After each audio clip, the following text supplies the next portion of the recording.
तो सहेलियां आपस में बात करते करते रास्ते से गुजर रही थी। तभी वहां पर पिंकी की नजर एक किताब पर पड़ती है।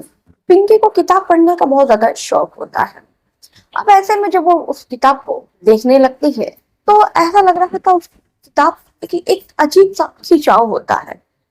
पिंकी उस किताब की तरफ खींचे चली जा रही थी। अभी जो पिंकी है वो उस किताब को उठाने जाती है तो रिंकी कहती है कि अरे यार छोड़ो, तुम जब देखे किसी ना किसी किताब के पीछे लग जाती हो। अब इतनी सारी तुमने किताब रखी है, अब क्या करोगी रास्ते की पड़ी हुई किताब लेकर? हो सकता है किसी की किताब गिर गई हो, और तो हो सकता है वो ढूंढते ढूंढते इस किताब को वापस लेने आए।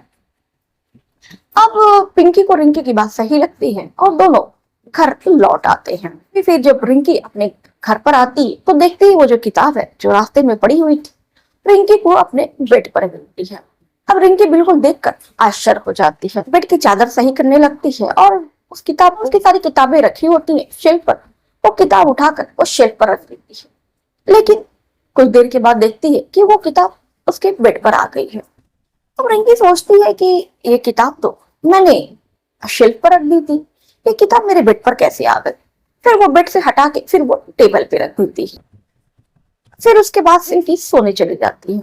वो पिंकी को फोन करती है ये बात बताने के लिए कि पिंकी, तुझे याद है कि जो किताब हमने रास्ते में देखी थी ना, वो किताब तभी पिंकी के घर पर डोरबेल बजती है और पिंकी कहती है कि यार रिंकी, मैं तुझसे बाद में बात करती हूँ, और फोन काट के दरवाजा खोलने चली जाती है। इधर जब सुबह होती तो इधर रिंकी की मौत हो जाती है। अब जब ये बात पिंकी को पता चलती है तो काफी ज्यादा वो हैरान और परेशान हो जाती है।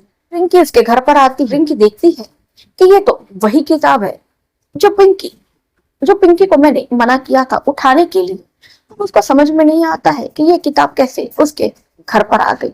उस किताब को लेकर अपने घर पर आती है। जब उस किताब को लेकर आती है तो थोड़ी देर के बाद ही उस कॉलोनी में काफी ज्यादा शोर हल्ला पुल्ला मचने लगता है। पिंकी तुरंत जाती है और देखती ही जो उसका वॉचमैन है उसको किसी ने मार दिया है। अब पिंकी को समझ में नहीं आता है कि आखिर में कि इतनी हत्याएं क्यों हो रही हैं। पिंकी की नजर उस किताब पर पड़ती है और इस किताब पर एक आदमी का चेहरा बना रहता है। पिंकी उस किताब को पढ़ने की कोशिश करती है तो उसमें लिखा ये रहता है कि जो भी इस किताब को छुएगा उसकी मौत जो है वो निश्चित है। अब पिंकी घबरा जाती है, परेशान हो जाती है। फिर वो तुरंत पंडित जी को कॉल करती है, सारी बात बताती है। पंडित जी कहते हैं दरअसल ये जो किताब है शापित किताब है। इस किताब को जो भी छुएगा पढ़ेगा और अगर इस किताब की तरफ किसी ने देख भी लिया तो उसकी जो मौत है वो निश्चित है। तुम एक काम करो, उस किताब को अलमारी पे रख दो और गंगा जल चारों तरफ से छिड़क देना। अब पिंकी कुछ ऐसा ही करती है, किताब को वो अलमारी में बंद करके रख देती है और चारों तरफ से गंगा जल छिड़क देती है। अब पिंकी फिर सोने चली जाती है और सुबह उसको पंडित जी ने वो किताब लेकर बुलाया हुआ था। लेकिन पिंकी जब सोती है तो देखती है कि अलमारी से बहुत तेज तेज पीटने की आवाज आ रही है। पिंकी डर जाती है और बहुत ज्यादा सहम जाती है। पिंकी रात भर सो नहीं पाती है। फिर देखती है कि अलमारी से आवाज आ रही है कि मुझे खोल दो, मुझे आजाद कर दो, मैं तुम्हारी जान बख्श दूंगा, वरना तुम भी और रोकी तक मारे जाओगे। अब पिंकी उसकी बात नहीं सुनती है और उसके बाद से सुबह होने का वो इंतजार करती है।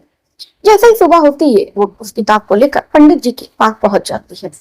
पंडित जी इस किताब को पढ़ते हैं और पढ़ने के बाद कहते हैं कि देखो बेटी, तुम घर चली जाओ, इस किताब को मैं अपने पास रखता हूँ और कुछ क्रियाक्रम करके इस किताब को मैं जलाने की कोशिश करूंगा।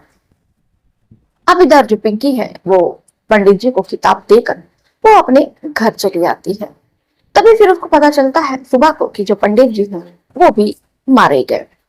अब जब ये बात पिंकी सुनती है तो काफी ज्यादा परेशान हैरान हो जाती है और तुरंत वो पंडित के पास पहुंचती है। तभी वहां पर एक पुजारी होते हैं, पिंकी को एक खत देते हैं कि मरने से पहले पंडित जी ने कहा था कि अगर मुझे कुछ हो जाएगा तो ये जो खत है मेरा पिंकी तक पहुंचा देना। पिंकी पढ़ती है, उसमें लिखा होता है कि ये जो किताब है बहुत ज्यादा खतरनाक किताब है। अगर तुम्हें ये खत मिला है तो मुझे पता है कि मैं अभी दुनिया में नहीं हूँ। अब तुम्हें ही ये काम करना होगा बहुत हिम्मत से।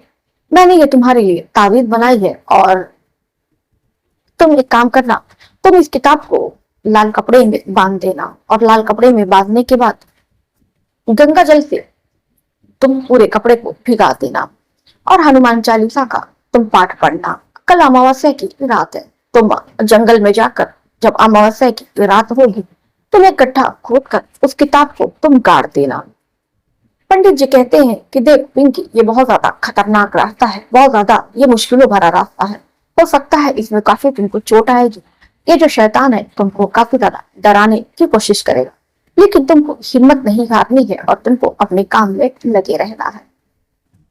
अब पिंकी ऐसा ही करती है। जब रात होती है उस किताब को लाल कपड़े में बांधती है और उसके ऊपर गंगा जल छिड़क देती है। छिड़कने के बाद अब जब अमावस्या की रात होती है वो एक जंगल में जाती है और गड्ढा खोदती है। लेकिन जब वो गड्ढा खोदती है तो देखती है उस गड्ढे के साथ वो भी अंदर जा रही है, अंदर धंसती जा रही है।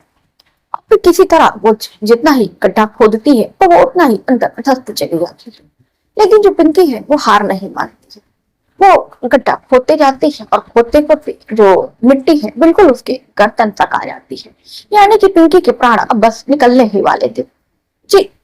तब तक पिंकी जो है गड्ढा खोद चुकी होती है और उस किताब को पिंकी उस गड्ढे में डालकर गड्ढा बंद कर देती है।